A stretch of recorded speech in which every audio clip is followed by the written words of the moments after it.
Thank you so much, Sandra. Now moving on to the Azimio side, where Azimio La Umoja coalition has proposed an equal number of male and female senators as one of the ways to achieve the two-thirds gender rule. In its presentation to the National Dialogue Committee, Azimio La Umoja coalition also wants a formula established to have a gender top-up list at the National Assembly. The coalition wants the gender rule to be applied in all arms of government, legislature, executive, and judiciary. Wabomba Emmanuel tells us more.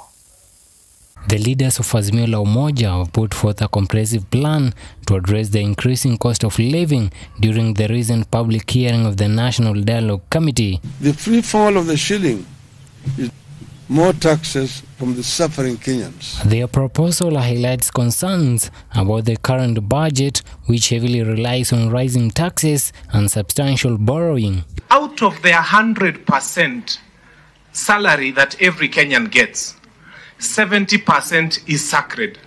That no government should touch that 70%. So we want it to become a constitutional provision that you do whatever you're going to do with 30%. Even God, who created the universe, is only asking for 10% from us. It's because he knows there's a limit.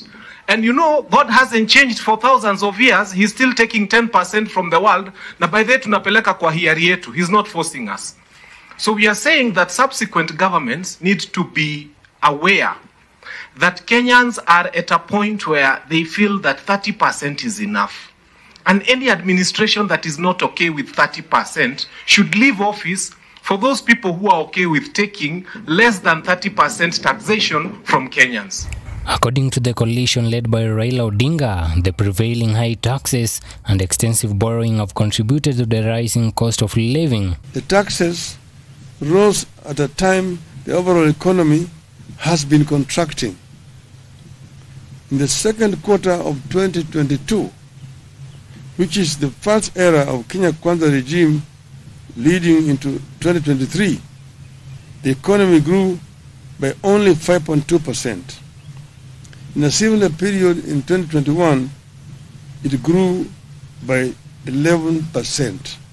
The regime resorted to more borrowing, ignoring the warnings that we are in debt distress and at the risk of debt default.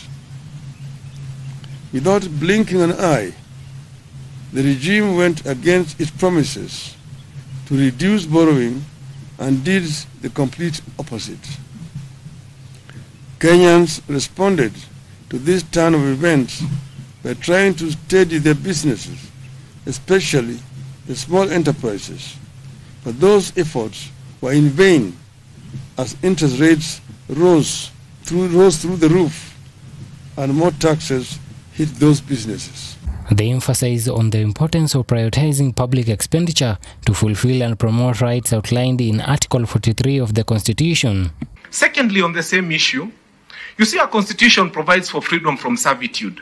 Kenyans have become slaves in their own country because some of them are taking less than 30% of what they worked for. And let me tell you, there is an administration that thinks that every time you want to build anything as a government, that the resource for the building of that thing has to come from the pockets of Kenyans. And Kenyans are telling you that as a mother, if you ask a mother, the mother will tell you buying a tennis ball for my son is more important than building houses for the Kenya Kwanza administration. So Kenyans are at a point in place where they feel that, their salaries are sacred, and 70% of what they make should go to themselves and their families. Azimio also criticizes the government for contributing to the cost of living hike through budget deficit and currency rate issues.